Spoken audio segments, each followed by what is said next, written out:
Hello, my love, and welcome back to Legacy of Love, where we dive deep into the sacred work of healing our hearts, our lineages, and our capacity to receive extraordinary love so we can live and leave our legacy of love. And today's episode is extra special, not only because of the conversation we're about to have, but because for the first time ever, you can watch this podcast. That's right, we filmed this in person in Luke and Lindsey Bricker's cozy home, and the full episode is now up on YouTube as well as here, available after this intro. So whether you're listening on your drive or watching on your couch like you're hanging out with us, you'll get to feel the depth and warmth of this conversation. Now let me introduce you to today's guests. Luke and Lindsey Bricker moved to San Diego in 2016 with a dream to create a space for healing, wholeness, and transformation. After years of what Luke calls refinement, their vision came alive in January of 2024 with the launch of Current Collective, a community devoted to spiritual practices, presence, and union with God. Luke grew up a pastor's kid in the Vineyard Church movement and stepped into vocational ministry at 21. After a painful season of deconstruction and a dark night of the soul, he reemerged with a radically different message, one of wholeness, union with God, and freedom from religious conditioning. Today, he's an ordained minister, a spiritual director, and a meditation teacher, blending Christianity with wisdom across traditions while always keeping Christ at the center. Lindsey, his wife, is not only a radiant mother to their two children, Sophia and Ezra, but also a sweet yet powerful presence in Current. She carries deep wisdom, compassion, and strength, walking alongside Luke in both life and mission, and offering a grounded, feminine perspective in their work. And then there's Alex Peters, my husband, my best friend, a man of wisdom and faith, and someone I'm so grateful to be walking this path with as his wife. Fun fact, this is actually the first podcast episode Alex and I have ever recorded together, which makes this conversation feel all the more special. In this episode, the four of us dive into an honest and raw conversation about marriage, God, the afterlife, and our unique spiritual connections with God and Christ. We explore how marriage and parenthood can be a powerful vehicle for spiritual growth, what it means to walk with Jesus in a modern world of social media, careers, materialism, and bills, the tension of being in the world but not of it, where self-expression ends and spiritual danger begins, how to discern between God's spiritual guidance and your own egoic preferences, what makes a marriage truly godly, and even big, mysterious questions about heaven, the afterlife, and what brings us peace when we think about what comes next. This conversation is about releasing the dogma. It's not about continuing with religious shame. It's four friends gathered in a cozy living room, sharing stories, reflections, and hard questions. The same ones Alex and I have been wrestling with in our own spiritual journeys. So my love, I invite you to keep an open heart and curious mind as you listen. Take what resonates and let go of what doesn't. Allow this conversation to spark your own deeper relationship with God if you feel called. I cannot wait for you to experience this conversation, so let's get into it. When I think of Luke, I think of a mystic who centers Christ. And do you like to call it a church or a collective? What do you call it? Church is fine. Spiritual community, collective. Awesome. Whatever people feel comfortable with. Awesome. Yeah. And then also an author. How many books do you have out now? Just a couple very brief ones. I'm still trying on that label a little bit here and there. So Yeah. Well, you're an author. Author-ish. I would say, yeah, fully own that because you are an author. 2 books, like, that's amazing. And you're a father and a husband. Yeah. Did I miss anything else that you feel called to share? We should probably leave it at that because the list Goes on. for relevancy, I think that's good. Yeah. Yeah. Also a podcaster, and we'll get to that at the end when we can share with my people where to find you. Yeah. And then we have beautiful Lindsey, who is Luke's wife. She's a mother, and I love thinking of you guys and couples in general. It's like the wife is the foundation of a house. So that way he can be supported in his mission. And so there's so much that you hold behind the scenes to make his movement and mission possible. So I just want to honor you in that and all that you hold in that process. Yeah. Thank you. Yeah. Thank you. Did I miss anything? No, not at all. Okay. Awesome. And then we have my husband, Alex. Yeah. Of be 4 years this month. Oh yeah, that's right. Yeah. Yeah. Anything you want to say to introduce yourself? What up? Well, thank you for having me. Yeah, it's the first time he's on, so it's fun that we're doing this together. Yeah. It feels really special. So we'll talk about how we all met, and it feels like kind of full circle because we reached out to you guys about premarital counseling, which was an experience in and of itself. But how we got there was I met Luke through Amelia Travis. I was working as her content director, and she had you on as a podcast guest. And we were, going back and forth about emailing and just getting it sorted. And then I think I started following you from that moment. And gosh, it's probably been like, I don't know how many years. It's been a while. Yeah. A solid 6 years because of where I was at that time. Yeah. Okay. Had to be 6 years ago. Yeah, at least. Yeah. And started following you, and then we got engaged, and it felt divine for us to go through premarital counseling. We both felt called to that, but didn't want to do it in the traditional sense through a typical standard church. And you came to mind as like the only option. Yeah. So I reached out, and they just felt like there was already this like rapport, trust, and I just felt very open and safe to share with you my experience with the church, the wounding, my brother. I could go on. I don't need to go on into the details, but you pretty much apologized for all of my wounding, and you had nothing to do with it. But that just showed me who you are as a person and how you're willing to apologize for something that you didn't even do for someone's healing. And that just shows what you're here to do, which is so powerful. So thank you for that. Absolutely. Yeah. That's special. Being able to connect and it's good. Yeah. And then we went through premarital counseling. We all hopped on Zoom together, and Alex was like, who is this person? What are we doing? You met him where? Yeah. I don't know about this. Yeah. And then after that very first Zoom, I was like, this dude seems chill. Yeah. These guys seem cool. All right. Yeah. I felt like friends, felt like we'd known each other for years. And our sessions, I think we decided for like an hour a week or something. And It was never an hour. Never an hour. Never an hour. Always 3. Yeah. But I hold those times they're very special to me. Like they were amazing. Yeah. I was saying to Melissa on the way here, like we built our friendship is built on a foundation of having deep connection. And you don't get to have that with a lot of friends, I feel like.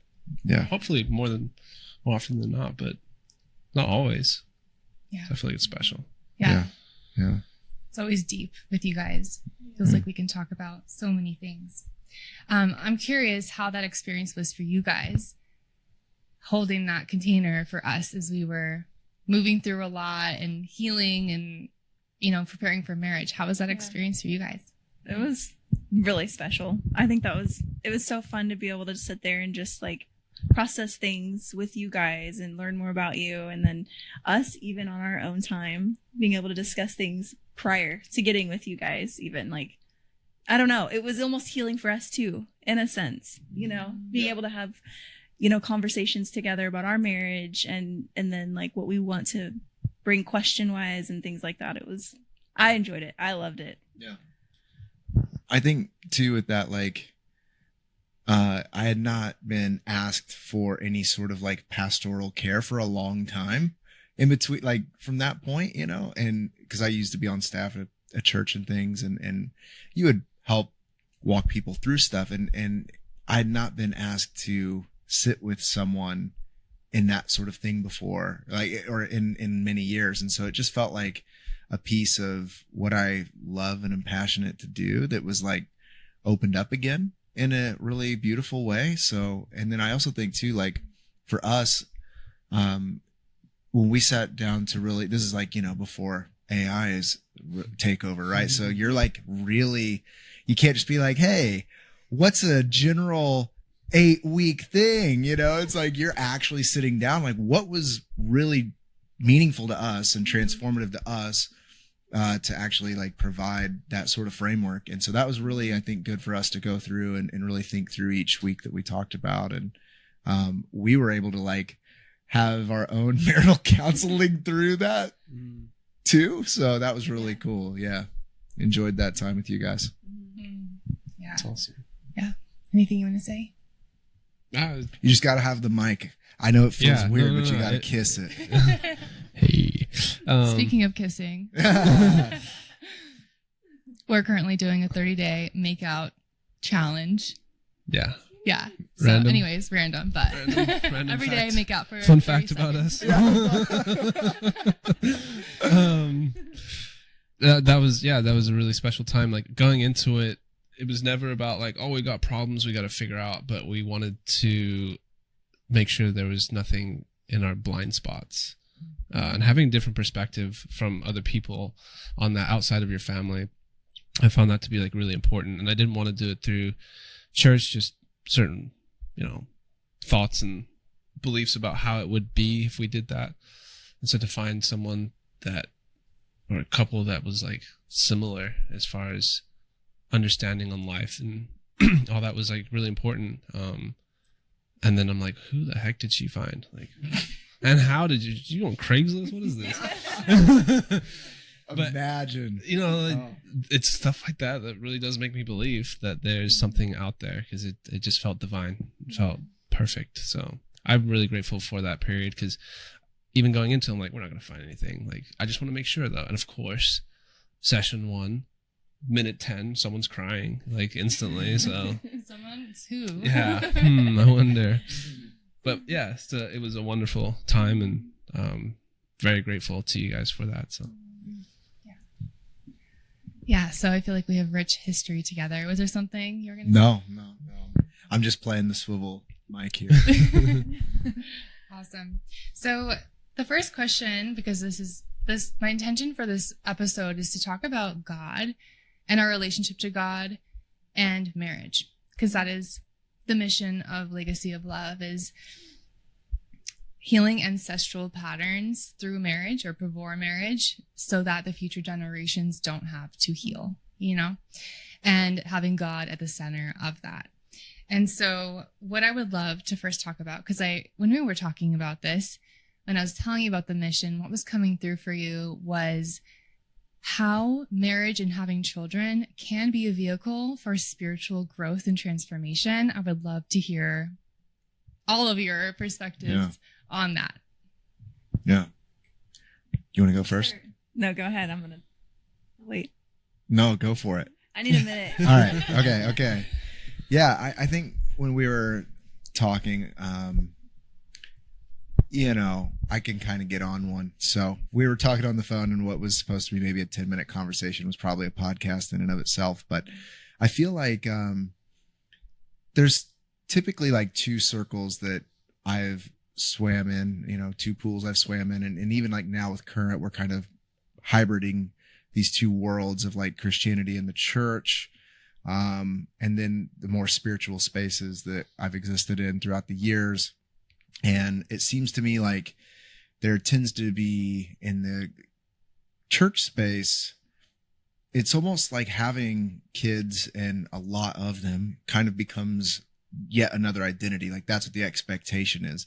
And not in every environment, but I've noticed that it's almost about having the kids than it is about like, you know, understanding like what the intention is with this. Like, what's the motivating energy of like why I feel like I need 7 kids, you know, as a pastor or something, you know what I mean? Like what really is this here?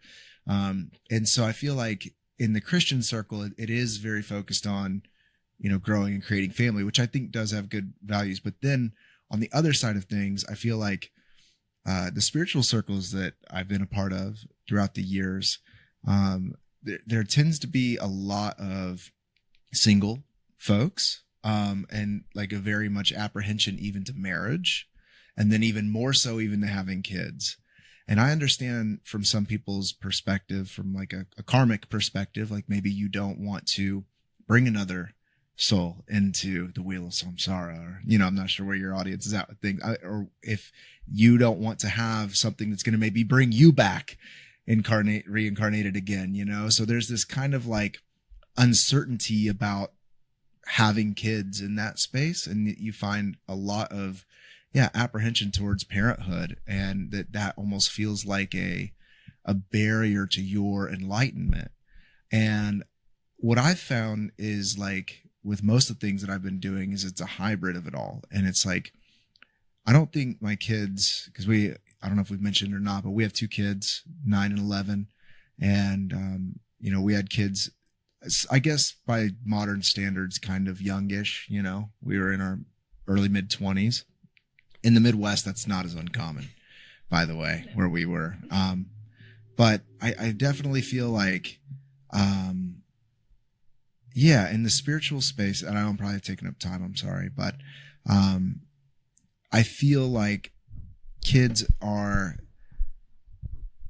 like a deeper mirror even. Like marriage shows you you're with someone all the time. Like you don't have this ability to be able to put on this projected ego understanding of who you are. Like someone gets to see behind the curtain.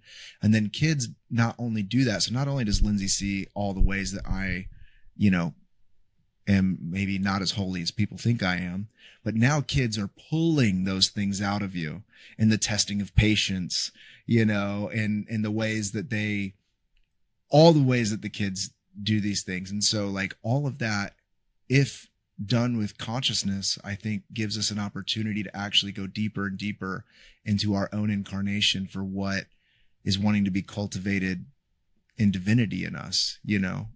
But it's a hard path, honestly. It's not simple. So I see why people avoid it, but it is a really beautiful vehicle for awakening if you're tuning in for that, you know. So I don't know. I riff and ramble, so everybody's going to have to just deal with it. But I know Your original question, though, when you said, how is marriage and more so children a vehicle to deepen spiritual enlightenment versus those who avoid it? Okay. Yeah. I mean, we've had this conversation so many times, and there's been such like evolution from the beginning of when we started having kids up till now. There's like, I want to pinpoint things, but I feel like they've just followed along the whole journey from prior to, you know, when we were in Indiana, before we had went through any type of transformation with our beliefs and all that, which was a very scary thing to go through, I think, as a parent when you have kids, when you had a foundation and you don't feel like you have a foundation to give them. So it's been a weird evolution of it, but I don't know if that's answering your question, but Yeah. And before we continue, I just want to say your rambles are welcome. That's why you're here. We love your rambles. Indeed. Yeah, I know for us, we have yet to have kids, so we have yet to experience that. But I do look forward to that. Same. Mm-hmm. Same. Yeah. So my next question is, what is your current relationship to God, and how has it evolved over time? I know that's like a can of worms. I have a lot more questions, so just keep that in mind when you're answering. Yeah. That's a kind of a hard one for me. I think you're going to be better at answering this one. There's no better. No better. Oh my goodness. So I need to sit with it. I'll let you answer. Are you sure? I'm sure. You need to, I think you have it already. anyways, if you want a moment too. So question is about the current relationship with God. Current relationship with God. And how has it evolved over Okay. time? So yes, it's evolved over time. And I think that everyone who is seeking to live a life in union with God, it should evolve over time. I think a lot of people in the spaces that I come from are scared for their relationship with God to change and for their views of God to change. And I think that's what creates a lot of turmoil and friction in our life. But my current view of God is God is spirit, and people initially want to begin to place me in certain maybe new age categories or thing, except for Jesus himself says that God is spirit. So that's kind of my approach to it, is that God is the ground of our being, as the theologian Paul Tillich once said. I believe that God is the presence that is. And the more that we get in touch with the isness of life, that's when we are tapping on the most deepest expression, I think, of who God is and who God seeks to express God's self to be through us. And so my relationship with God, my current understanding is, no pun intended for current, by the way, but my current understanding is that God is not a cosmic male parent in the sky that's worried if you've, completed your homework or not, or cleaned your room, worried about all of your, task list and things. God is the ever present, that is. And I think a lot of that begins that you have to go through seasons of peeling back all of your ideas and concepts about God to be able to get down to that. Because I do think the external helps us put a name to God, helps us give a sort of personification of God. I think that makes things easier for us as humans. That's why I think people end up worshiping Jesus, because he's lovable, because he's a person, and it makes it simple to have an object of our affection. But God, when Jesus is referring to the Father, which is, Jesus, like who he invites us to be, is to be a vehicle or a channel for the Father. Jesus says, I can do nothing. I can only see what the Father in heaven is doing. And it's this presence, this spirit, this indwelling spirit, I believe, in every person that has the ability to live and move in union with this presence. And we also have the ability to resist that as well, and to resist God and to resist the presence. But I don't think that there's like a person in the sky upset that I'm not letting this old man into the quote doors of my heart. It is more of I've been using the language, it's a feeling, and by a feeling I don't mean emotion.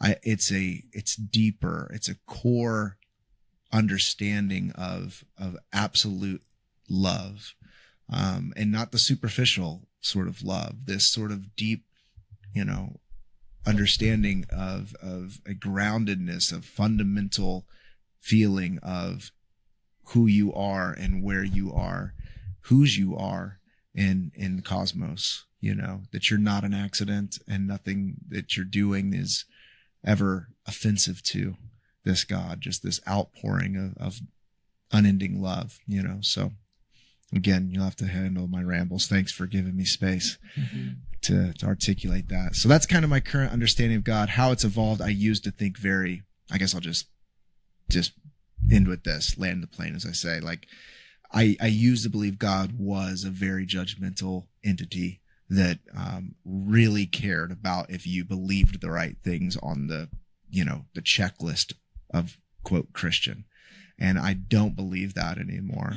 And that's evolved to where I'm at today. There's been a decade of, wrestling and things, more than I realize. I'm going to be 36 in November. So I'm like, okay, I need to start upping decades running on now of exploring this. And so, but I don't live in that space anymore, and it has evolved. So I'll leave that open, but you're hard to follow up with. You're so good. No, I don't know. No. I just have to, I don't know. Yeah, no, I love where I'm at today with how I see God. To me, it has become so real.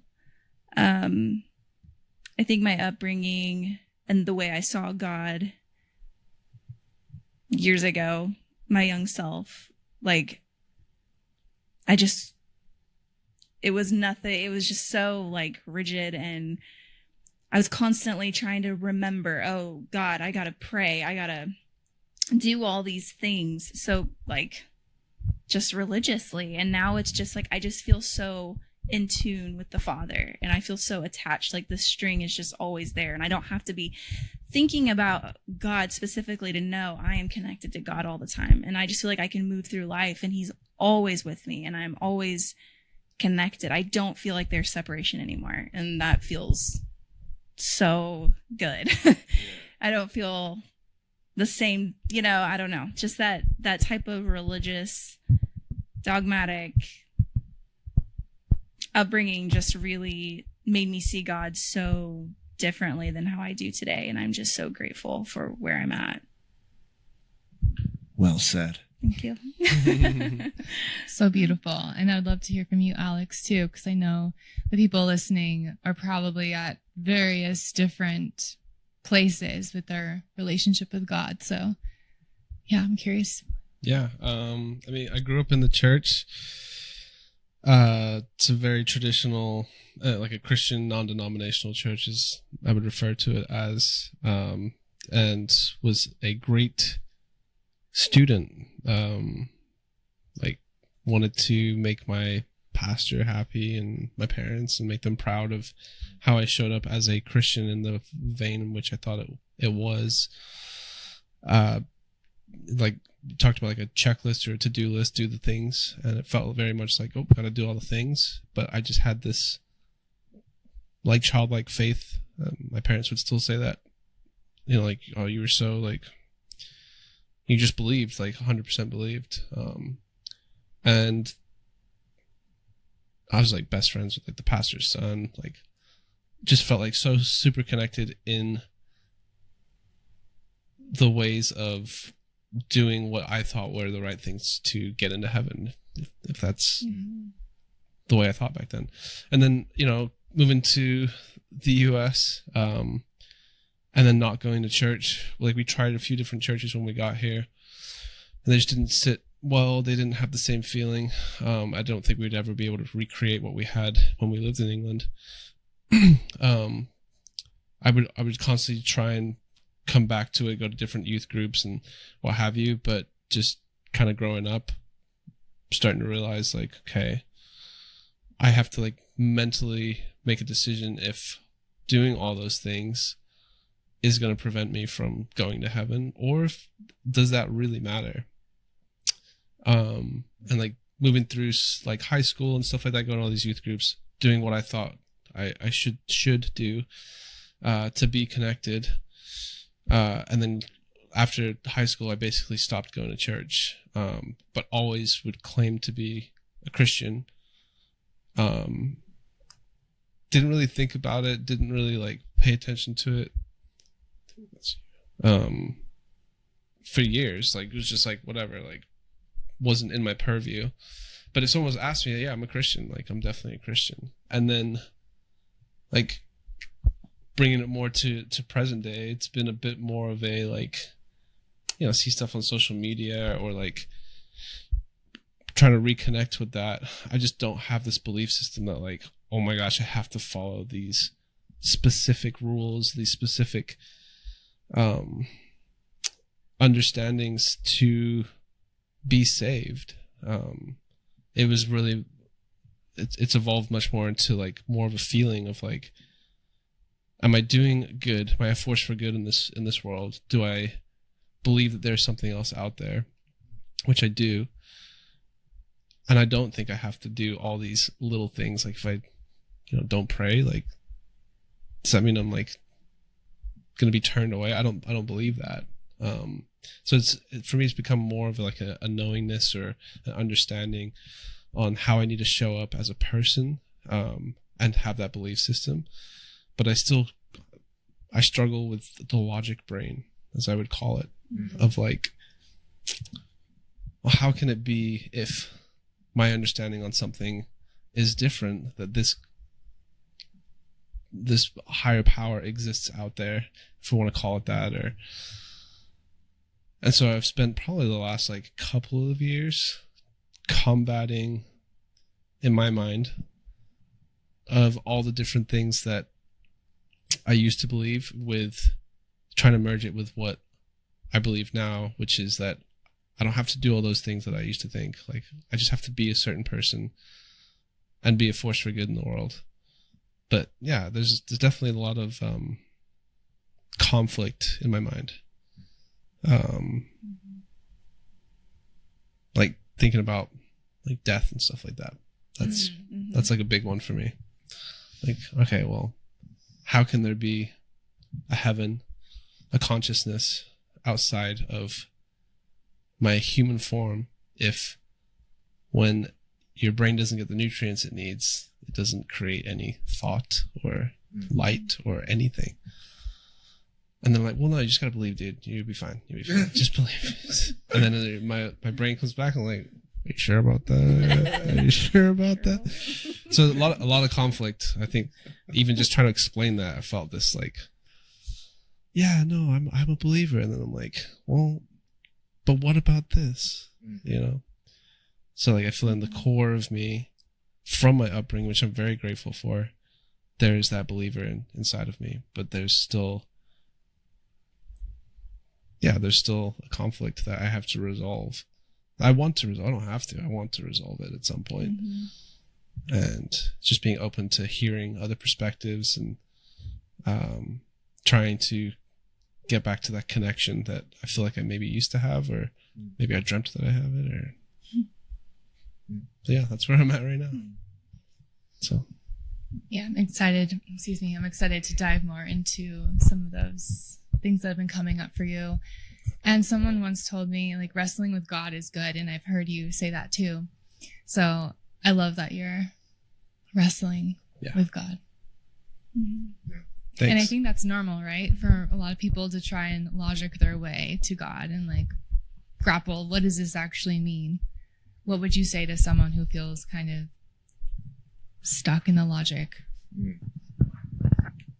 Yeah, I mean, I think that's normal for a lot of people to be stuck in the mind. Our Western culture is kind of set up in that way to only believes things that are true that make a sort of conceptual sense, you know? Like, we tend to, even people that come from more of a Christian background, tend to look at the Bible more like a science textbook than like a collection and library of like poems and collected writings of cultures, you know, and very malleable. You know, we tend to like to look at things in a concrete way. I think there's something really beautiful about that too.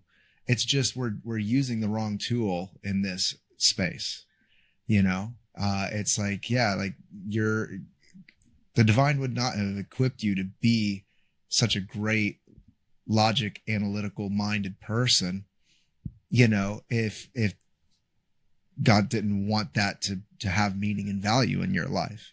It's just maybe not the best tool to use when engaging with that all-pervading spirit, you know.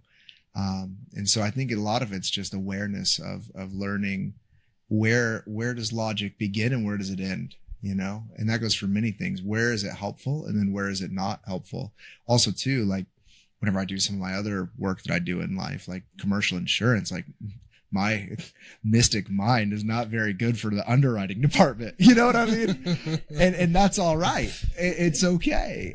It shouldn't be, you know. That's why I was horrible at homeowners underwriting, because people call it, I'd be like, it's cool, dude. Just keep the trampoline. Like, you know. So all of that to say is, yeah, I think people have their logic mind, honor it, but know it's a tool. Where should it be used, you know? Mm-hmm. So. Yeah. I don't know if you want to mention anything with that, Lynn. And along that same thread line, what would you say to someone who reads the Bible front to back and feels nothing or doesn't feel the presence of God? Well, because God isn't the book. And we have definitely missed that one. In our, again, not to take too big of a dump on our Western culture, it's produced really great things.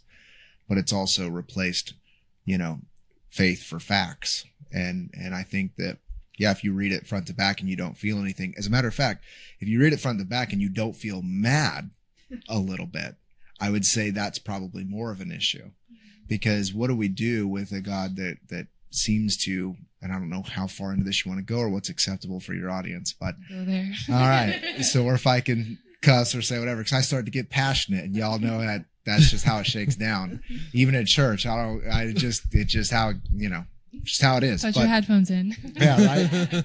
Yeah, if you're listening with little kids, no, I won't. I have a good cap on it, but I definitely feel like, people, when they're understanding a God, and they're reading through a text that seems to, be okay with and even encourage genocide, when they're looking at a sort of way of a special group of people and other people seem to have no value, and gives permission for the killing of men, women, and children, and that's just the Old Testament. A lot of times Christians will write that off, like, that was the old covenant, brother. We're in the new covenant now. And it's like, okay, well, you even have in the New Testament, Paul talking about, women that need to wear head coverings. And you're talking about people that should be excommunicated from the congregation because they didn't follow his rules. I mean, even Jesus, he's like the last one that people want to pick on. But even he changes his mind in real time. I tell people this a lot. There's a story in the New Testament where a woman comes to him, a Samaritan woman, who in context, there was a division there for their, ethnic group. And she's asking a favor of Jesus. And he says, woman, I come for the lost sheep of Israel, and basically stop bothering me. She says, even dogs eat the scraps from the table.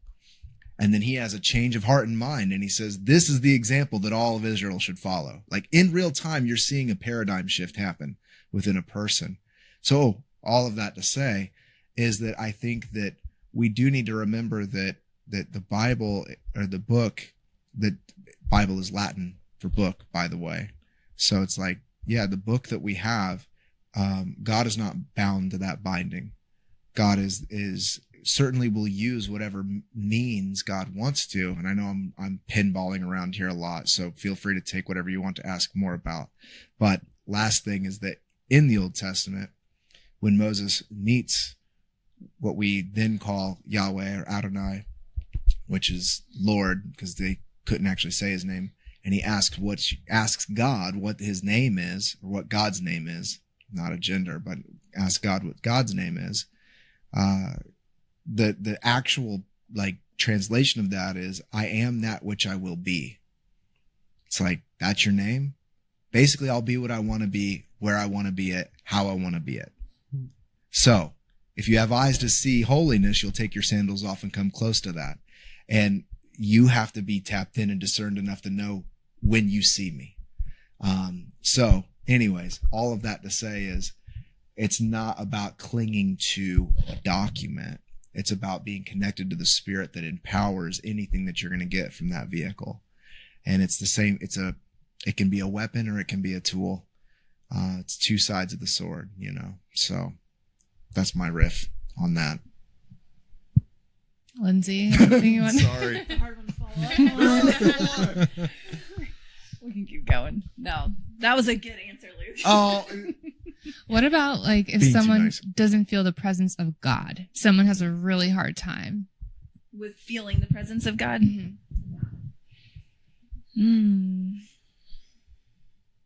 Okay. What would I recommend?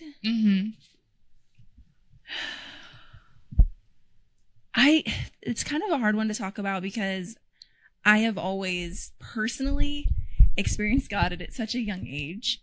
It was always normal for me to feel the presence of God and me to talk to God. So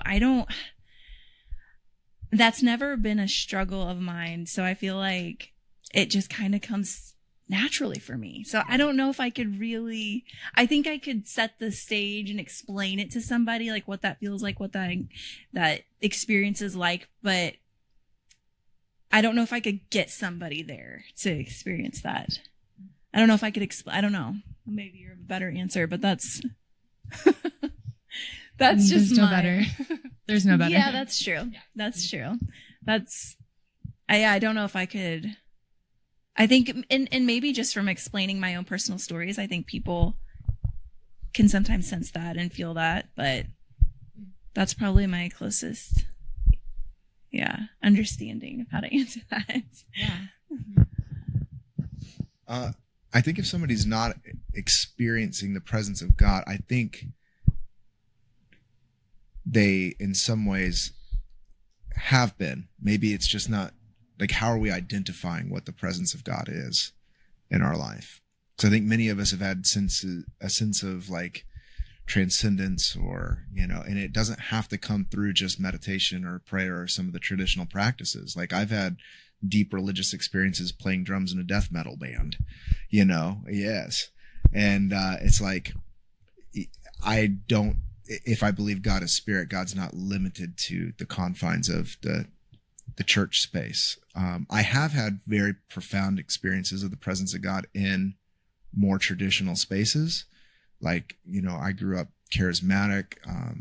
And so while our Sunday mornings looked a lot more like a typical mega church, like, we did have spaces and times that we would have more intense prayer and worship and things. And I've fallen out in the spirit and speak in tongues and lots of far out things that, are woo woo, but because they're Christian, they're actually not considered woo woo, which is a very unique hybrid actually in many ways. But, if people are not experiencing the presence of God in their life and they want to experience it though more, I think first, like, my understanding now of unity with God being innate in every person is that just because maybe a sensation isn't there doesn't mean that it's not true or present. In the same way that, when Alex is, on the golf course, maybe he's not experiencing the intimacy with you in that moment, but that's not a part of the ecosystem of your relationship. That's just not happening right now. He's bombing it down the fairway, bitches, like slicing it out bounds. It's really more like it. Yeah. But I mean, that's so, but I will say people do want to have that experience of presence, of intimacy. And if people want to cultivate that more, there are ways that you can do that can help that. Just like in a relationship, like, you can court each other, you can, all sorts of things that I'm sure you and your industry talk about very well, of how, like, that can be done, translate that into spirituality. And a lot of it has to do with pulling down our expectations of what it should or shouldn't be, and being able to be present and welcoming and open. And I think one of the best things for experiencing a tangible presence of God is spaciousness, in yourself, in an environment, and just an openness. And God will, I think, in whatever way, if you release the expectations of what you need, how you need God to show up, God will percolate within your being if you open the space for that. It's about intentionality with everything, I think. So if people want to experience God more, they can cultivate that, but they're never not in union. So I think of Joe Dispenza a lot, because he's also like, and I think being open to different teachers too, because I think we all learn from different people, and that's been huge on my path. Has been like, I've learned from all different types of people, and Joe Dispenza is one of them. I think the other day we were talking about a Scientology book I read, and I was like, there's actually some stuff in there that was actually really interesting. Right. No judgment. I mean, but I've been open to like learning from so many different things. People are skeptical now. I'm just being Turn honest. off the podcast. I know. I'm not saying I agree with everything in that, but there were just things, and I've been open to learning from all different modes and methods. And Rumi, he's a Rumi is a Sufi? Yes. Okay. Yes. Just, I don't know, all sorts of people. And I think that also opens you up to experiencing God in different ways. But yeah. How's that landing for you, Alex? Yeah, I mean, I feel like I try and think about like how I've experienced God, when I go back to like these moments where I felt the chills or whatever after something cool happened or something profound happened. And that's like, always trying to associate that with, okay, God's here now type thing. But I don't know if that's necessarily the case, if it is or it isn't. For me, it's more tangible moments. Like recently had like an epiphany talking to Roger on the phone of like 2023 was tough that year as far as like my business goes, and just not bringing in as much as I'd want to. And 2024 was a bit better, but still not where I needed to be.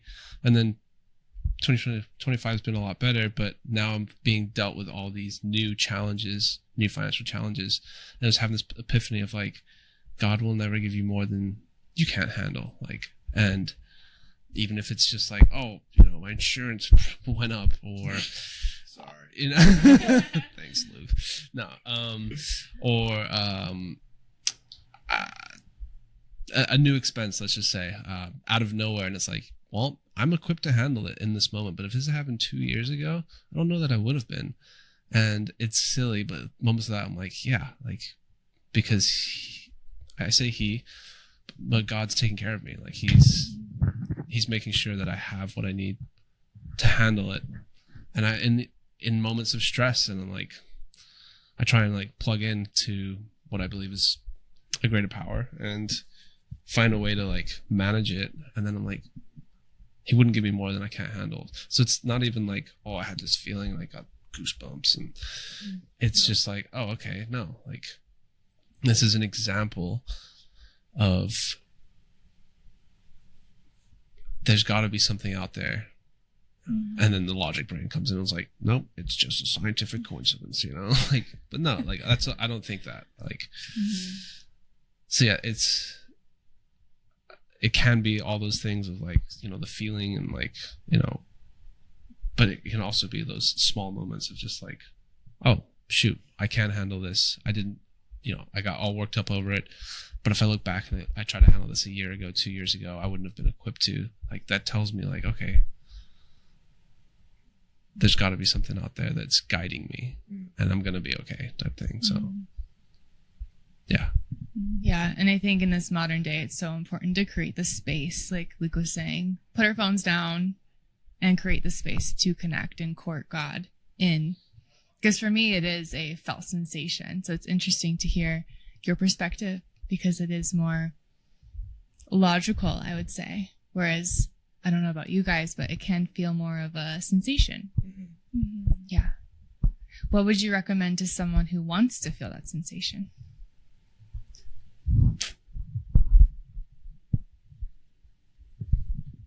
I mean, just that same spaciousness, you know. I think also too, like, my circle back to for everything is meditation.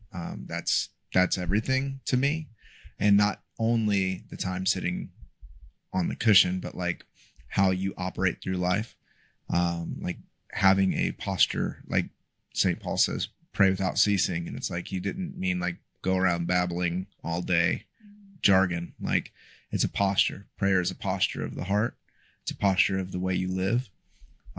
It's an awareness. And I feel like if people want to sense that, again, you're going to have to create moments of openness, spaciousness for that to come through. And even like this morning, I took Lindsay to get her blood drawn, and you know, it happened to be like packed out in there at like 8 a.m. So I just went and like sat on the tailgate of the truck and had my coffee, and I was just like thinking about all the things that I really needed to be doing, you know, all the end of week work stuff and just all the things. And I was like, I'm actually so grateful that I didn't have my phone with me and just able to be there. And it was like this, there's this book called Practicing the Presence. And I don't necessarily fully, like, it's not on the recommended reading list for current per se, but I love to just borrow that title. You have to practice the presence. You have to practice it. You have to pull that into your life, because culture, the world will completely, your attention is quite literally being paid for every moment, at every turn. And the biggest act of rebellion that you can do right now is not click on Instagram. And it's like so easy. It's simple, but it's not easy. And so I think like your attention, your awareness, your consciousness, like being very selective of that. And I'm an addict like everybody else that's working through my addiction of social media. But I think that if you don't ever have an intentional space, you know, whether if that's an altar space, it doesn't even have to be that. I don't have an official puja table or anything. I have that. It's the altar of the heart that I meet, you know, every day, most of the time sitting in silence. Sometimes, you know, it's, you got things to do that day, but if you're not cultivating space, you can't expect to receive that sort of sensation, to be there. Well said. Anything you want to add to that? It reminds me of holistic health coaching. They talk about like, don't just like get rid of the bad food, like focus on the good and like let that naturally crowd out. And so it's kind of similar, and it's not like you need to take 7 days off of Instagram or what have you, but just like carving out that time and slowly letting it build. Mm-hmm. And something that's been a question for me lately, getting more personal with myself here, is why do we need Jesus? Because in my brain, I'm like, why not just go straight to God? And you kind of touched on this earlier about needing or having this human person to connect to, a model, if you will. Mm-hmm. So I'd love to hear from you more about your thoughts on that. Yeah.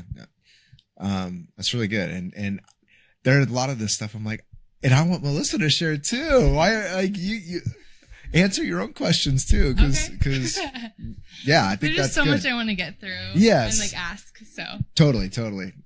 I respect that. But the inner podcast of me is like, and you know? I appreciate that. So, yeah, I think that, I guess just to be nice and punchy with it all, like I think that Christianity is made an idol of Jesus.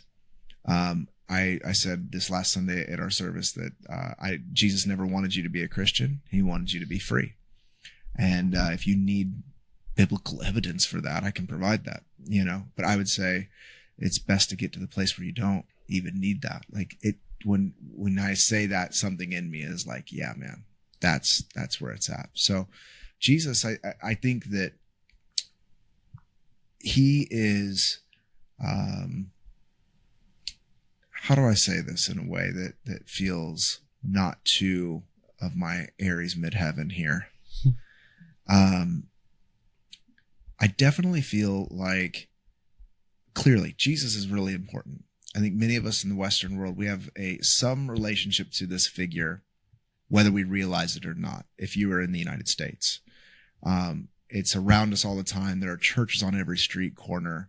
One nation under God is what we all grew up saying, you know, in our elementary schools, you know, like, and when we think of God, we don't, like, I always joke with people that like when people have like a coming to God experience, their religion of that is always Christianity. Like, it's never like, I just felt like I needed to come back to God and now I'm like loving Shiva, you know. It's like, that's just not our culture here. Like we associate God with Christianity in the US. That's just what we do. But I think we have made an idol of the incarnation of Jesus of Nazareth. And we have, if you look at any worship song, most worship songs and these things, it's about worshiping Jesus. Jesus never wanted to be worshiped. He even says when he was going to be leaving, his disciples are like, we don't want you to leave. And he says, but if I don't leave, I can't send you the Comforter, the Holy Spirit. And so there seems to be this very intentional teaching that he has that we aren't supposed to grab onto him, even if you believe in, whether if it's metaphorical or literal, a resurrection story. When Mary Magdalene comes and she sees him, he says, don't touch me yet, you know, like don't hold on to me. I've not ascended to the Father. But I actually think that there's something symbolic in him saying, don't hold on to me. Mm-hmm. I look at it in terms of like Jesus is the person for the archetype of what a human looks like to be fully in tune with the infinite, and is quite literally transcending and transmuting reality in tune with this dimension he calls the kingdom of God, ushering this in, that the time is now coming and is at hand, that the kingdom is here, this dimension of divine reality. And I was speaking with one of the sound healers for our church, which some people, if they're familiar, they're like, sound healers at the church? Yeah, we don't do traditional worship music. We have a sound bath and guided meditation in place of that. It's very intentional. But one of the sound healers, she's on this exploration of where does Jesus fit? And she's like, I have this relationship with God. And she doesn't come from a Christian background. She comes from more of a new age space. She's like, I always said the universe, but now I felt called to call God. And, this person she was doing her Reiki practice with, like, she ended up becoming a Christian and started introducing the language of the Holy Spirit into their practice. And she's like, something changed when we really started using that language of the Holy Spirit in particular. And she's like, it was back when we were practicing for our Christmas event that we were having, and we were talking, and she's like, I just don't know how Jesus fits. Like, I understand these, but where does Jesus fit? And ultimately, what I think is, which is quite unorthodox, but I believe that there's merit for it, is that Jesus is supposed to dissolve into the divine dance. Jesus is there to show you the way. He said nothing about being a Christian. That came way later. That isn't until like Acts 11 that somebody says that kind of as a pejorative, and then they kind of adopt that title. Jesus came to show the way. The only time he referred to what he was doing was the way. And so when you are shown the way and you begin to integrate a life in union with the way, you are walking the way then. And so you become the incarnation. Christ means anointed one. And so Christ is not Jesus' last name. And so quite literally, Christ in you is the hope of glory. You become the incarnation. To be a Christian is to be Christ. That's what the word means. So anyways, I could really riff on this for a long time, as you could probably tell. I'm going to wrap it up here, but that's kind of Jesus is supposed to actually dissolve into the dance. I've never heard that before. I love that. So what role does Jesus play in your life now, being Christ-centered? And I think that's the key, is Christ-centered. And I think Jesus is the archetype. Some of my Eastern friends would understand it as the avatar. He is and I do make a distinction, like, because people say, oh, is he just a fully realized being, fully realized master? And I think, yes, but there is a unique specialness about that incarnation of who Christ was in Jesus to fill a very important role for Westerners. Jesus is quite literally the guru to the whole Western world. And so Jesus does play a part in my life now and shows me what it looks like for me to live in that way. He says, you'll go do greater things than I have done. If Jesus is like the boss's son and we have a nepotistic God, then how could I do anything that he's special in a way that is different than I could ever be then, But if he says, I'm coming to show you, and at the very end of Matthew, and he says, go to baptize people and teach them everything I've taught you. What he wasn't saying is go teach you all 2,000 years of church history and creeds and doctrines and dogmas. He's saying, go and show the way of how to actually show up in the world that is meaningful, that's present for the least and the last and the lost and the forgotten and those who are the unclean that he goes to, that the Pharisees say you can't touch them, and he does, and they're healed. Like flipping upside down the way that we understand the world. So he plays a part in my life of showing an example of what's possible to actually live. And not that I want to walk on water or anything. That's not really the point. The point, even for his own self, was that all things would be made new. And so it wasn't that you would do the fun magic stuff or whatever, whether they happened or not is a whole even another scholar conversation. But God, I'm so sorry if I just keep riffing and ranting. You're getting me right where this is my life, man. But yeah, I just think that for freedom, Christ has set you free. Jesus tells you what his gospel is, and it's not him dying on a cross for your sin. That is not even what Jesus says the gospel is. He quotes from Isaiah 61, and he says that this is the gospel, that the year of Jubilee is here, where all debts are completely canceled, all things are made new, that the lame would walk, that the blind would see, and you can take that literally or metaphorically. And that newness is the possibility that Jesus came to show you. And after he said this, his own people tried to chase him and throw him off a cliff, and he had to sneak away. We don't like this gospel very much because it means everyone has the ability to step into that. So I'll digress. Sorry if I'm too winded. No need to apologize. Damn, son. That's why you're here. We love it. So one of my questions too, we've been talking about this too, is the quote, "To be of this world, but not of it." I mean, Alex and I, we love luxury. We love beautiful things. And when I think of this phrase, it means, in my brain, I'm thinking like disconnect from the material world. And it's like, I want to enjoy the earthly life. And what does this mean to you in regards to that? I think to me, it's the relationship to all things. And I think that's unique to the individual, because we all have our own hangups and issues with things that's just unique to our life and what we experienced. I think for some people, things fall away. Some people do become very minimal and simple and escape away from all people and become alone. And some people don't. Some people actually gain more. I think of that one author from Florida that we read his book, and I don't know, it's like he kept kind of climbing up the ladder. Michael Singer. Yes. Like he ended up attaining more, and I just think that it's for me, because I just got a book on this too. I forget that it was like the same title. It was the title of what you just said. And because I think about this a lot, and what I've come to is it's the relationship to all the things in your life.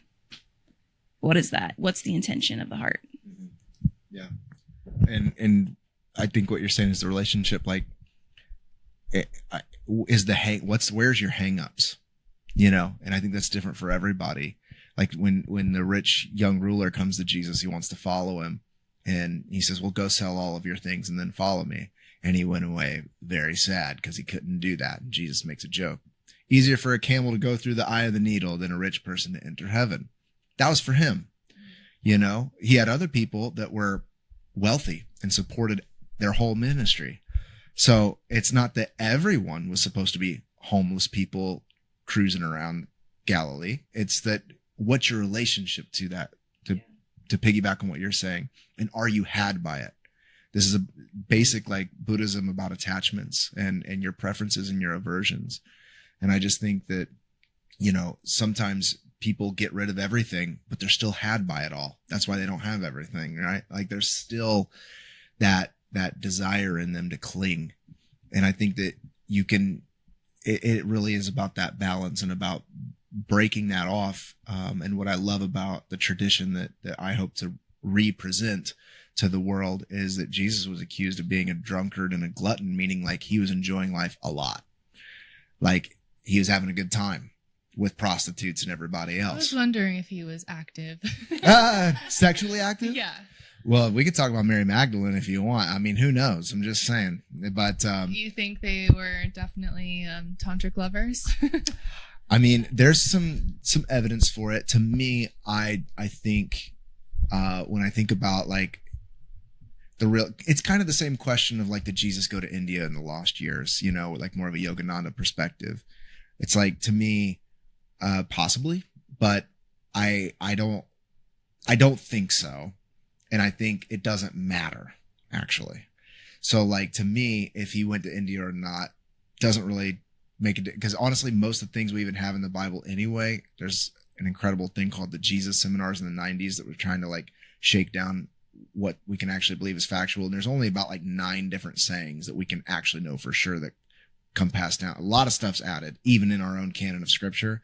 So we have to really get, decisive about what matters. And I think if Jesus and Mary were, the masculine and feminine of the powerhouse, I think that's great. And that's really helpful for people.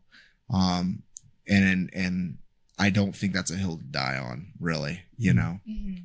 But again, coming back to attachments, to me, I'm very Buddhist informed too, honestly. And I feel like most of what I get from my practice in that is like, remember it's all concepts.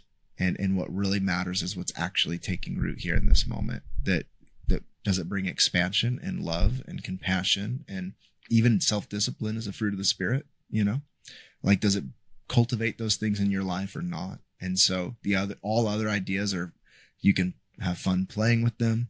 And I don't think they're contingent, like beliefs shouldn't be contingent on that. So, but on the first point though, like in the world, not of the world, I definitely think that there needs to be lines drawn, because this plane is so sticky. Like it's so easy to be had in the illusion. It just is. And so I think there's nothing wrong with beauty and I love aesthetics. I'm an artist. I love nice things. I like having a cozy house. I like having a nice camera. But I have to know within myself if I have those things or if they have me. And that's the defining line from it all, so. Does the beard have you, or do you have the beard? Oh, I've been growing it out. I've been embracing my grays. I don't know. So. I love Alex's grays. It's a lot of them. Yeah. More and more every week. Same, dog. I love it too. Yeah. There's something special about growing old with your partner. It Just is. like, not that you're old, but you know what I mean. As time goes on. Yeah. More grays. Yes. I call I them love wisdom it. highlights. Yes, it's in my crown of wisdom. Yes. Exactly. Is there anything you want to say around that? I mean, something that came up for me was remembering.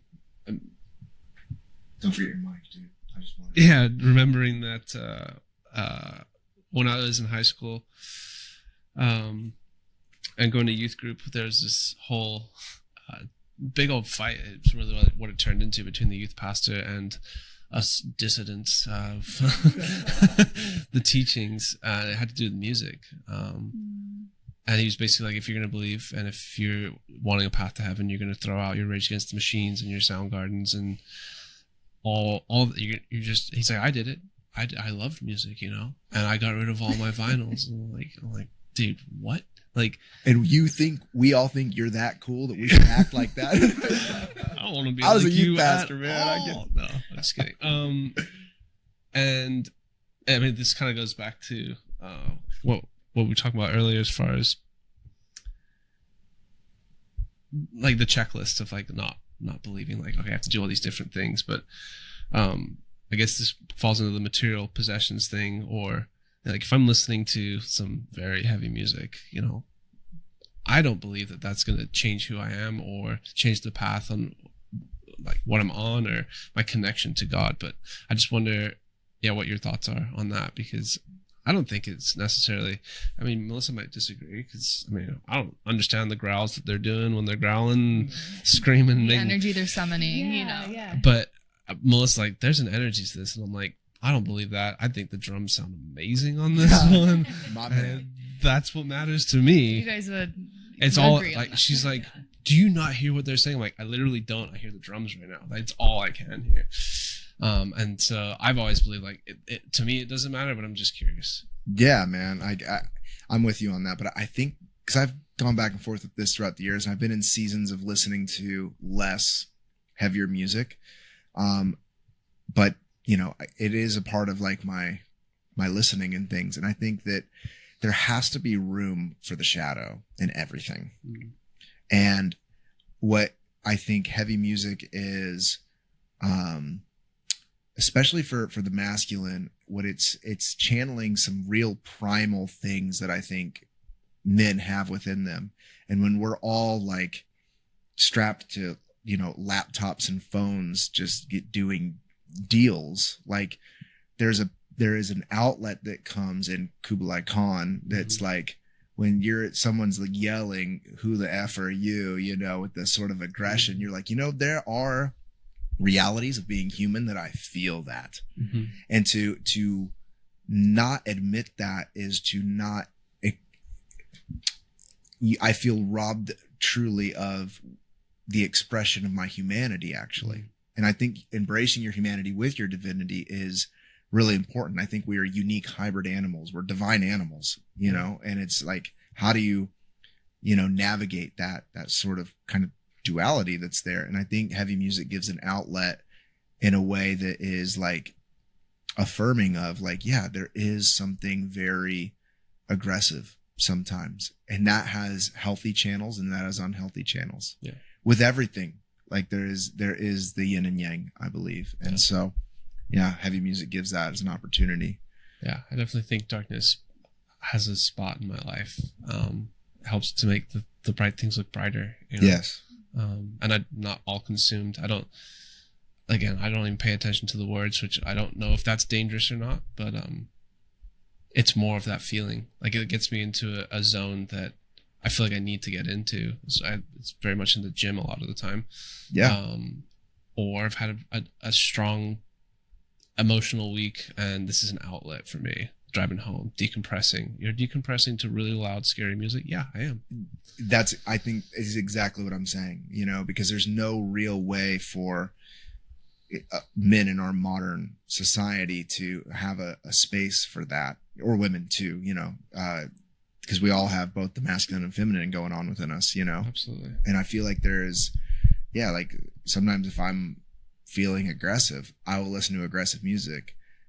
For me, that doesn't make me want to go even more aggressive and like, take somebody out of their car and beat them. It actually, it's giving this like pressure release valve on that. And it's like, I needed that energy to match me in some way, Couldn't agree more. or else it's going to come out in a conversation with my wife and I where we don't have any reason to do that. And she's like, why do you feel so aggressive? I'm like, give me 1 second. I got to go put Cobra Kai on. I'll be right back. Yes. And it's like, okay, I'm better. It was that release that was needing to be there, Yeah, so before I say something stupid, I want to put some sleep token on. I'll be right back. Yes. Yeah, I think you want to hear from me too. So Yes, we do. along these lines, I think why I was so excited about the whole like Jesus, Mary Magdalene thing is along the same thread lines of the Aubrey Marcus thing, right? It's like in the industry I'm in and couples that I work with, it's like that spiritual discernment we're talking about in general, spiritual discernment, but how to bring that into your relationship, how to bring that into your marriage. So I think that's why I got excited about the whole thing. But in like Solomon had 7,000 wives, right? So it's like, sounds like a lot of work. yeah, I'm like, how? How's that possible? So it's like in this modern day, I guess my question is, how do you have a godly marriage? Like, what is a godly marriage? And what are the confines of that? Is there openness of enjoying the earthly world, or is it strictly monogamous? Because we're seeing, non-monogamy everywhere. So I'm curious your guys' thoughts on that. I need to sit with this one too and think about it. Go ahead. It's a big one. One that you do have a very big opinion about. I need to sit with this one. Okay. I don't know if your people are into astrology or not, but she's an Aries. So Capricorn rising, though, you wouldn't know it, but just wait. Just wait. And what does that mean to you exactly? Oh, for the astrology? Yeah, what you just said. Oh, I think that, she seems very upfront.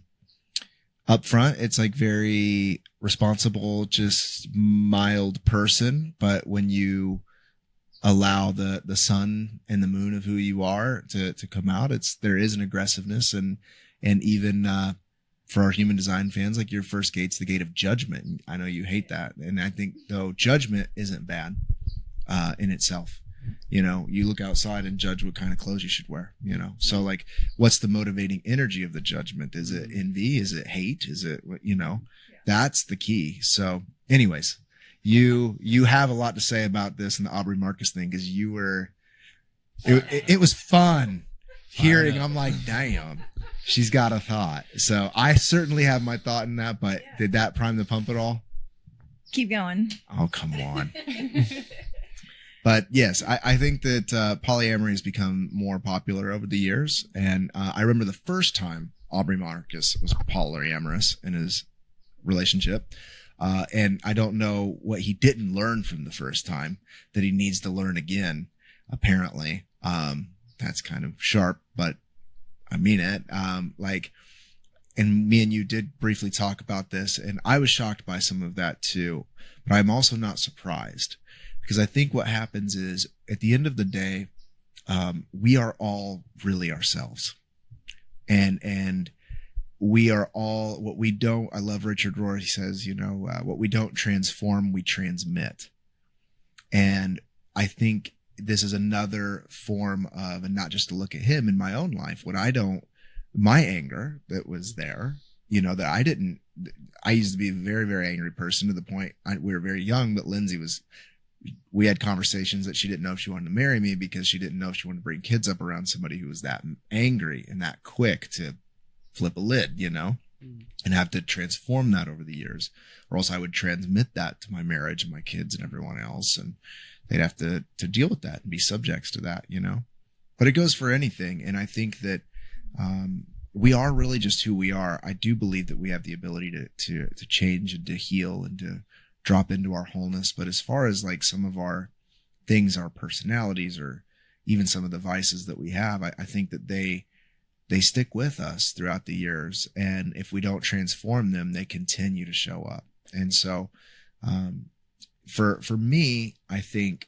I look to nature to tell me the truth about virtually everything. Of course, scripture and things or whatever, but honestly, like I took in so much Bible stuff. Like I'm not cruising through that thing very much anymore. It's so in me, the good and the bad and the ugly. But I look to nature, and to me, I think like we can pull facts about nature of how the animal kingdom works, that yes, maybe there is multiples of how lion prides work or different. That's usually not the case. Like I remember watching a documentary about, it's a little bit more of like, who's the strongest one, like she would leave a less strong, whatever, but that's less strong animal would be killed, and all of that. I'm a little off in the weeds here, but I do think there is like a beauty to monogamy. And there is a sort of,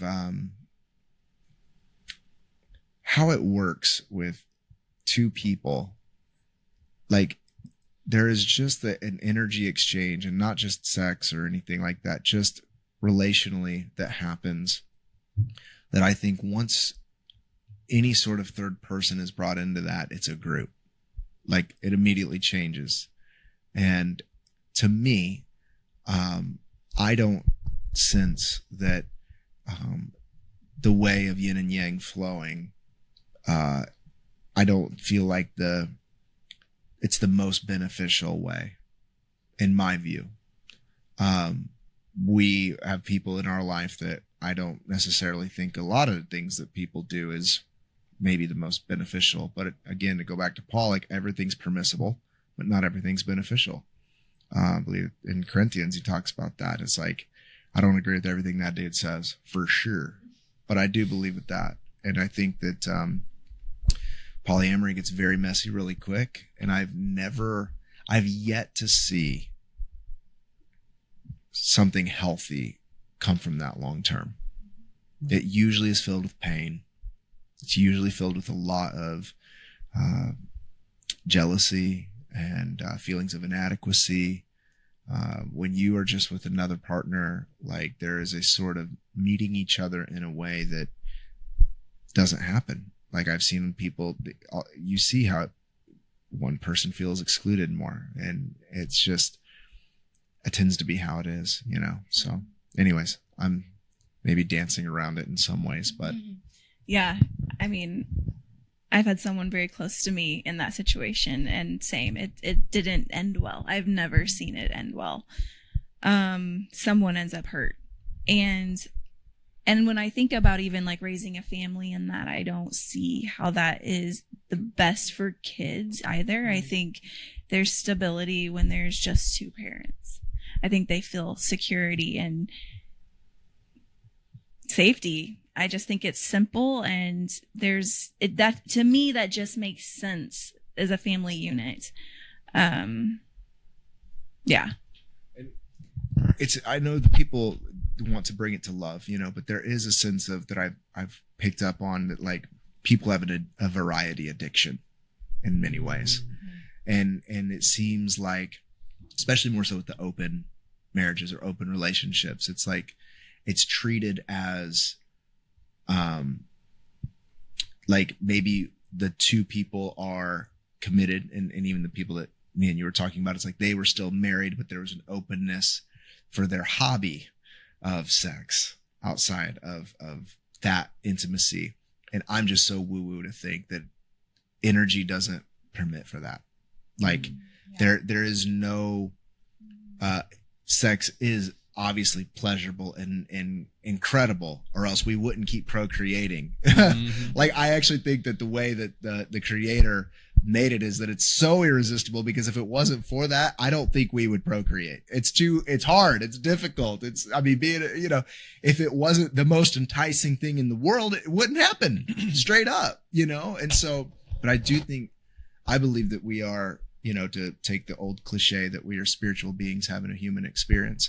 I think that we are we're that vehicle, we're the vessel, we're the host for energy and the soul that comes into this. And I also think, depending on what your cosmology is or anything, like how much karma do you want to work through, really? Because every time that you are giving yourself over in an energetic way, like, you are potentially creating more things that you're going to have to work through. And you don't know what the outcomes of that are, but I think living as lightly and as openly as possible, I think by picking a partner that is, we could talk about how to really pick a partner too. I think that's an important thing. There's some really just like, it doesn't have to always be a twin flame situation. Like there's some real practical things you can examine with that. Like, I think that there is something special about choosing someone to do a lifelong journey with, and you get to see all the various chapters and seasons with that person that isn't only about sex. I think that's the thing, is, to me, like, when you reduce people down to that, it's like, is that the only thing you guys want to, like, there's more to us than that, so we're more than that. So anyways, anything else you want to add? I know I kind of No, hold it back. I wasn't trying to have last word, I promise. I just had something else I wanted to say. I'm glad. Yeah, so I agree with everything you guys said, and I do feel like God created it perfectly. And it does feel like there would be an energetic leak, and that allows toxicity and unhealthy things to come through. And like you said, I haven't seen that ever end well. Right. Yeah. Anything you want to add? The only thing is just watching that Aubrey Marcus thing was so frustrating, that he referred to spirit told me, and try to make it about a higher power is guiding me here. It was super manipulative. The way that he speaks is trying to have this I'm better than you language to make it seem like it's okay if I'm doing it. And it's not even, I don't even want to do it. It's because Spirit told me to do it. It's it's such bullshit. Yes. And that's what was really aggravating about that whole thing. And I just hope people don't fall for that. I was reading through comments and stuff, and there are people that were supportive, but more people that weren't. It just makes me, I don't know. It's a charlatan, and I don't like to see it. So well said. That's all I have to say about that. Yeah. So, I have so many more questions, but I feel like we're getting to the wrapping up stages. I have more questions. So if you guys are open to like more rapid fire style, I would love that. I'll keep it down. I'm sorry. Or we could just do part 2. I'm a or long former. I'm sorry, but yes, we can do that. I want to honor our time. I know we're already over. 46. We're way over. So if you guys are good to keep going. Good. Okay, cool. So with all this that we're talking about, spiritual discernment and the narrow path, like what in your mind or in your heart do you feel like is off the narrow path? If you could just like name a few things that you're like, this is not in alignment with Christ or God.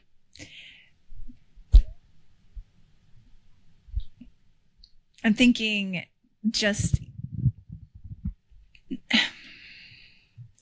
being out of tune, like not in tune with yourself. I think that that's how we stay on the path, is when we're in tune, and we're in tune with God. Like, and I don't know if it's always specifics, because I grew up with like specific sins, and this takes you here and this takes you there. And I don't think it's that as much as it is making decisions out of alignment with ourselves. I think there are just obvious things that can take us down paths. I'm aware of that. Like there are things that are harmful for others, and we're harming others and things. But I don't know. I think that's good. Can you speak more to how you discern that God is leading you? Because I was wondering, Yeah. it's like, because my truth versus the truth, right? I mean, how I discern, I know when I'm like, at this point in my journey in life, I feel like I know when I am like out of alignment. And that's just come from understanding myself more and becoming more self-aware of like when I am making decisions because my brain is going 100 miles an hour and I'm all over the place, like stress, and I'm just like, I'm doing things based on maybe what I'm seeing and not really like anchoring myself. So I don't know if that's answering it, but like, I feel for me, it's like discerning between, am I in tune? Am I grounded? Am I, and peace, there's peace. I always feel at peace when I'm making decisions. Like, then I know, that's how I know. That's like my guide, is like, if there is peace present in this decision. Yeah. And I think I hear what you're saying is like, how do you know? Because like there are people that are operating in ways that are harmful, but they are at peace, or they're not even conscious of that. So like, what sort of like, because you briefly just said like my truth versus the truth. And I think we talked a little bit about that in our call, but like, I think some of that language we have to be mindful about how we use. Because again, I think our Western mind wants to have like a 10 commandments, and it's like, that's something we can measure up against. And that's what we're looking for. And I think it's, while I think the intention with that can be okay, it becomes very empty and rigid and hollow quite quickly. This is where Jesus calls the Pharisees whitewashed tombs, because they're empty. They have the outside, they've done all the things right, the external things, but the inside of them is hollow and empty, just going through the motions. So I think you have to be mindful about when you're talking about what the truth is, that truth is not Christian doctrine. Truth in its Greek means the unrevealing of something in its fullness. So it's a better question of like understanding, where does this take me? What's the motivating energy of this? Truth is the great revealing of divinity, of ourself, of all of that. And so you talked about the narrow path, which I do think is important. And I'll try to get quick here. But Matthew 7 talks about where that comes from, is that the path is narrow, but wide is the road that oh my goodness. Are we really on a sex podcast now? I'm done. Okay. So, that was not a good joke. See, that's discernment happening right there, you guys. It's happening. But no, the road that is wide that leads to destruction, and it's narrow that leads to eternal life. Eternal life, not meaning an unending timeline, but the eternal now, the reality that is in divinity. But in that same section, he talks about to build your house upon the rock, the smart builder, the one who built on sand and it got washed away, yada, yada, you get it. And so it's building the foundation of your life on a rock that is within you, that is able to be stable. Like when you build, that's the analogy that he's bringing, the metaphor that's there. And so stability to me is what is in a grounded, a centeredness that's happening. Ecclesiastes talks about avoiding all extremes. So like, polyamory or what, like that's a very extreme, notion, where even like celibacy, even on the other side, that's a very hard path to walk too. That's an extreme notion. So anyways, walking the narrow path, I think first has to start within you though, because if you begin from the outside in, that's where rigid religion it's just a breeding ground for that. And in this day and age of uncertainty, we are looking for that. We want that. We want to be an authority to tell us what to do. But very quickly, then that's how we're manipulated and coerced into things that really God is not interested in pulling through our life, but we're doing the right things. So the narrow path is, like with anything, it's going to take a lot of internal examination and have a finger on the pulse of really what is, what God's calling you into, so. Yeah, I can sense myself wanting to know like what is on limits and off limits, Yeah. How about Which you? is fair. Yeah. But How about you? Yeah, I keep coming back to like being a force for good, and like maybe that's just like a thought process to be centered to. But if like, all the other worldly things, like I go back to like this checklist of things that you have to do to be accepted, and I don't believe that anymore per se, but it's just like following my heart and making sure I'm a good person. But there are some definitely off limit things like think about murder. Yeah. Unalive. Yeah. There's obviously a few things where I'm just like, dude, you do that and like you got a hard road back to like to where you need to be. So I don't know, it's to keep it simple, put a bow on it, it's just for me it's like being a force for good, and just trying to operate in that space of like I want to do well to and for others and for myself, and my intention behind doing anything is going to determine if I'm within that boundary or without that boundary. If my intention is poor, then yeah, I feel like I've fallen off. So Yeah, it feels like integrity on some level. Definitely integrity. And you're not going to hit the mark every time. And right. Sin means, to miss the mark. It doesn't mean like some sort of like cosmic moral thing. Like you keep just coming back to it again and again. Yeah. Beautiful. So the last question is going to be a deep one. And then there are actual rapid fire ones, if we can actually do rapid fire. Melissa. This could be a series. Oh. Are you done? Are you ready? No, to be I'm done? not done at all. That's the problem. So this question's a big one that Alex and I have been, as he mentioned earlier, like if the afterlife is a big question for a lot of people, including us. And I think a good way to put it is, what gives you peace about the afterlife? What do you believe happens as well in the afterlife? I mean, you take as much time as you want. But. I love that. I've been reading a lot of Jessica Laurelin, is that right? Or Signs. Have you heard of her book? I don't know. She is a medium, so she speaks a lot with people from the other side, and she works with families and things that have lost loved ones, mostly like parents, and it's been so eye-opening, but it's all about signs. So it's been kind of shaping me in a sense right now, and I with the thought of afterlife, and I feel like it's one of those things, this topic is one of those things that I'm always, obviously none of us know, so it's fun to talk about and think about. I feel like we're still connected with the other side. I don't know if I don't believe in hell.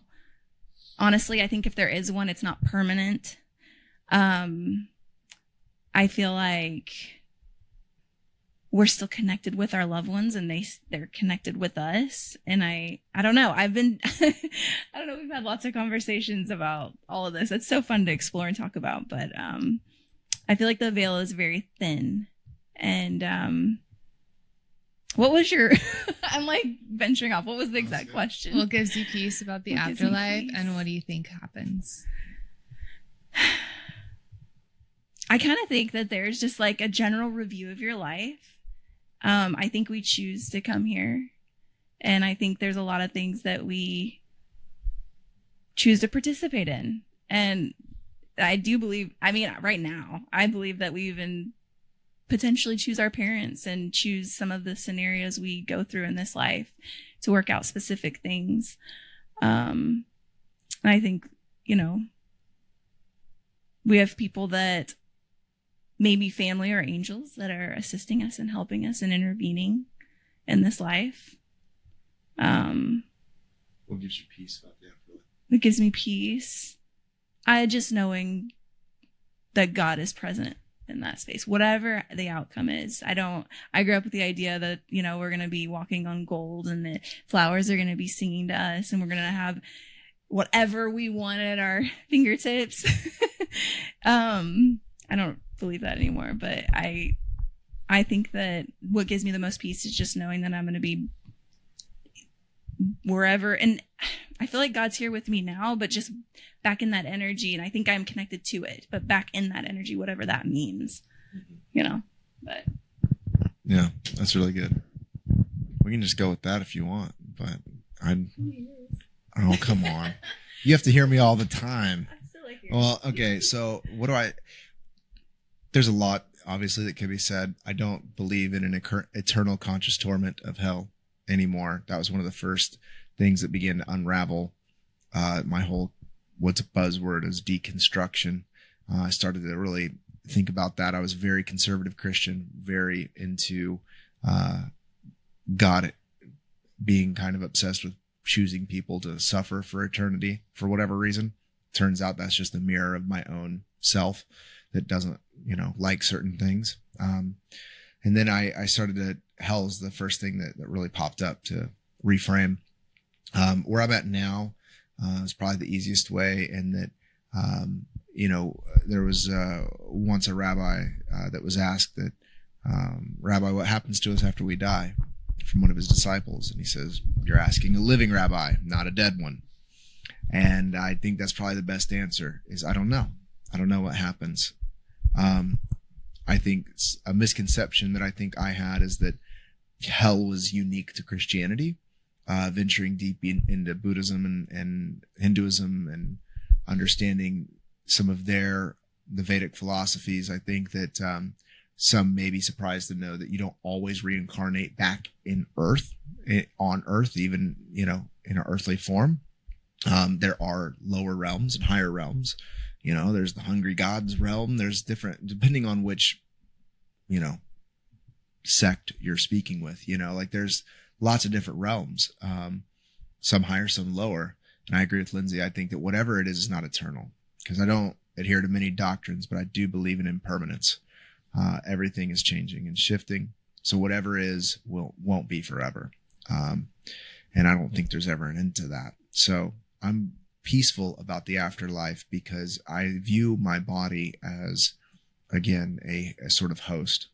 And this is something I meditate on a lot, because I'm a Scorpio and I like these kind of things. But I definitely find a lot of peace with allowing my soul to know that it is here temporarily and that everything is temporary, and that that's not weird or odd that's happening to me uniquely, that it's a universal principle of death and birth and rebirth. And that's how nature works. That's how, and I'm a part of that. So that gives me a lot of peace to know that I'm rolling with the cycle, and I just trust that God will do whatever God wants to do. If he thinks I need a lower realm, then that's probably fine. If I'm elevated to higher, I'm fine. If I need to come back here, fine. Like it's complete non-attachment. Yeah. Well said. How about you, Alex? There's the childlike faith of just knowing, like, all right, when I die, like, if I've walked the right path, and something good is going to happen. I think I've disconnected from the something bad will happen as well. But then there's the conflict inside of like, yeah, it's the physicality of it all. Like, all right, you don't feed your brain, don't have oxygen, turns it off. Like, that's it. It just goes away. And I just have a hard time believing that's what it's going to be. But when I do think about it, I get really like uncomfortable. Like really uncomfortable. Like, we're like driving home from the gym recently, and I just thought about like, what does an atheist think when we die? And I like went there, and like I just had this like deep, hollow, uncomfort, gross feeling. Like I just did not like it at all. Maybe call it fear that could be true. So I don't know. That part is like, it's a conflict. It's a struggle inside of like, what is it? But the thing is like, we'll never know until we're there. And it's just getting to that point of acceptance of like, whatever it is like, so be it. And I just want to be a good person while I'm here on this plane, whatever plane is after, if there's one, will be determined by something else, and that's okay. Does that bring you peace? I think I'm working on that. I think it's funny because like 10, 15 years ago, like instant peace, like cool, yeah. But it's like the more I've thought about it, the more I've had conflict come up recently. Recently being like the last like 4 years probably.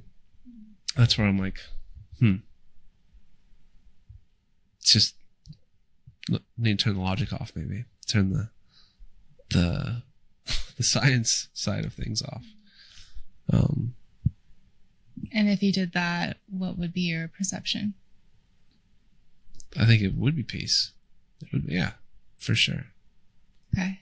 Just trusting that like whatever's going to be is going to be, and that's okay. So yeah. That's beautiful. I love your realness, your honesty. What brings me peace is this quote. I don't know if it's from Rumi.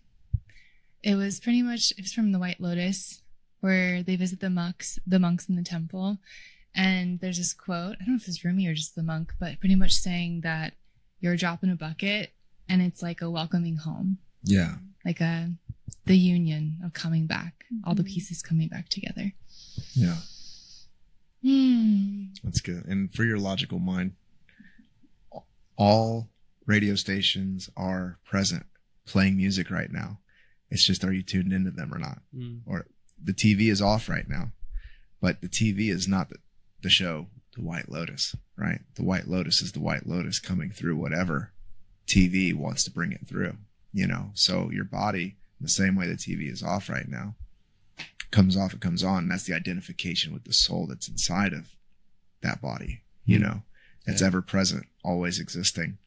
And sure, that's like Jesus says, I can lay my body down, I can take it up again. It doesn't matter because I'm not that, So you mentioned about the brain waves and stuff, It's like, well, that's like my TV having an issue. It's like, that doesn't mean the show doesn't exist because the TV's off. It's fair. So yeah.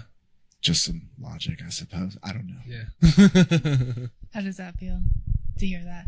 It tickles my brain a bit. Makes sense. Yeah, something to sit with too.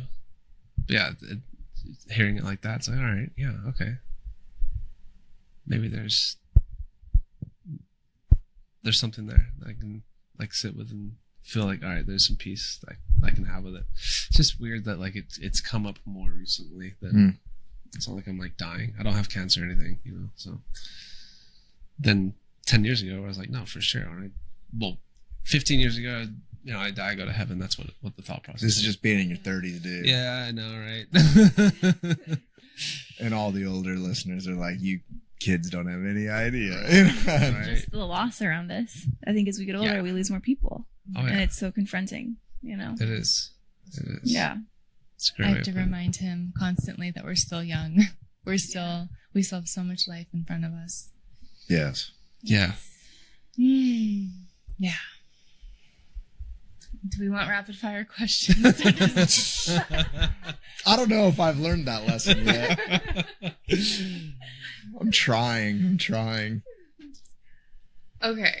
I'll pick one or two. How's that? Okay. And then we can talk about the rest at dinner. Sounds good. Or have part two. Okay.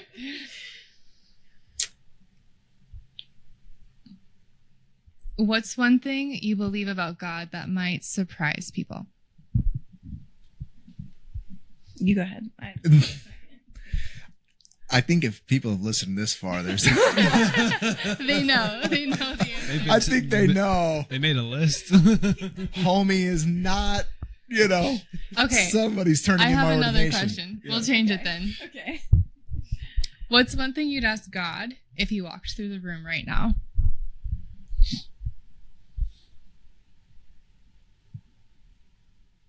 Why? Why are we here? I mean, I think I know, but I struggle with that thought. I struggle with the real reason. Through all the theories and things I hear, I'm like, is it this or yeah? I don't know. There's so much I could say. Go ahead. I think God is in the room. I think God is here, but I think if homie took physical form in a physical form that isn't already all of us sitting here right now, I think just for the fun of the analogy or the example, I would say I would love some clarity on. I've learned how to release suffering and pain as being seemingly the foundation of what it means to live in this world. I really do think the first noble truth of dukkha is true, that life is suffering, or in its true sense unsatisfying. And then I don't want to be political in any way or give that, because I'm definitely not, and I have a firm stance for current that we are not political, but I just see the videos and the images of things that are happening in the Middle East. We'll leave it vague like that. And it's just like, I know that the unfoldment of the cosmos is beyond what our finite preferences and aversions are, our pain, our suffering, our bliss, our joy. I know all of that, that God is unfolding God's self in a way that where there isn't even my conception of good and bad. Like, I conceptually can think that. Theoretically, I can think that. Like, I know that, my idea of good and bad is limited to my own human, conditioning. But it is hard to see and to experience in my own life loss and pain and suffering as seeing how it fits.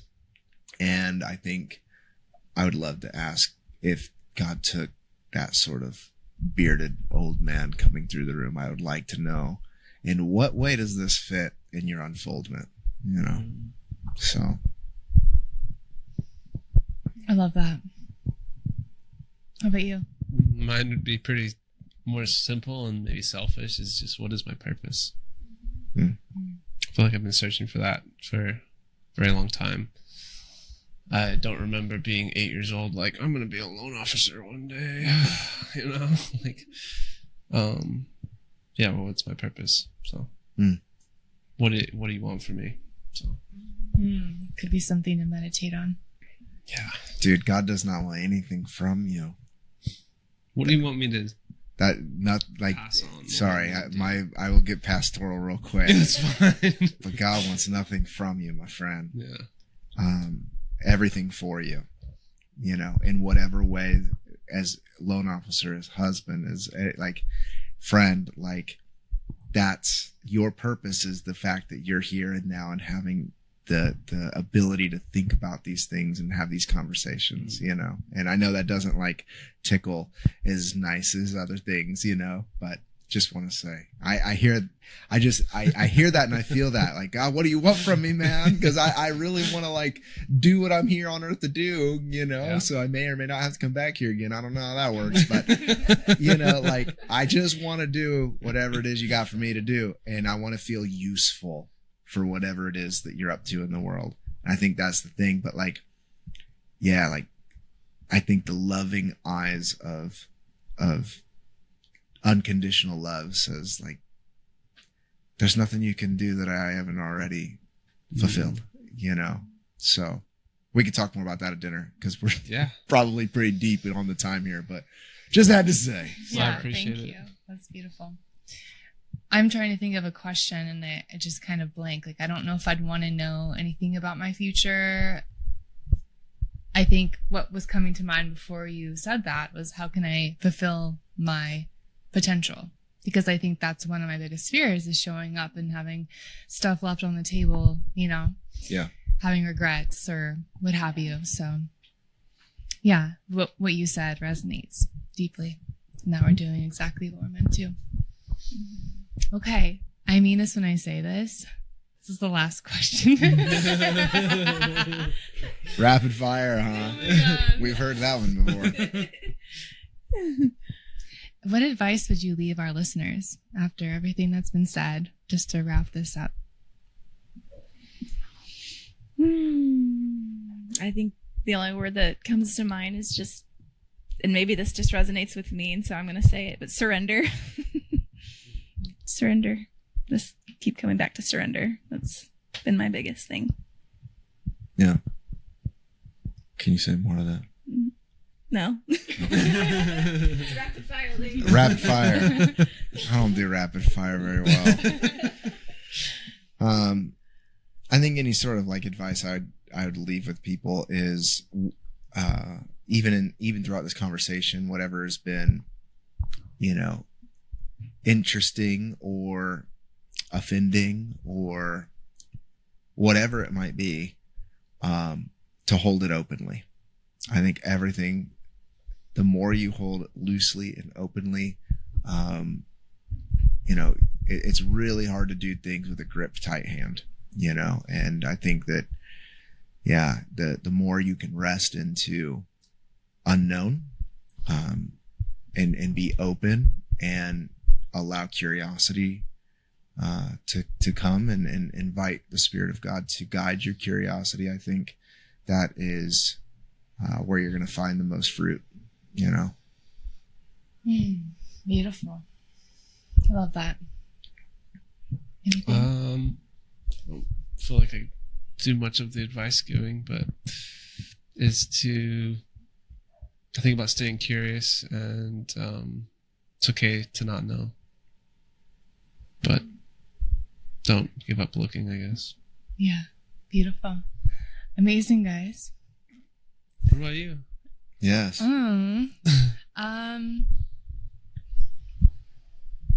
Continue to wrestle. Continue to wrestle with God. I think that's healthy. Yeah. All right, you guys. What a great rapid fire answer. All right, you guys. This has been a pleasure. Thank you for all being here and sharing your wisdom with us here. Thank you for having us. Yeah. Yeah, thanks for having us. All right. All right, Luke, where can we find you? Here, now. Yeah, so we lead a community called Current, and I do a few different things, but that's pretty much the main focus right now. So we have Current here in Carlsbad, California. We meet on the first and third Sundays, but we also put it all on YouTube. We have a Patreon.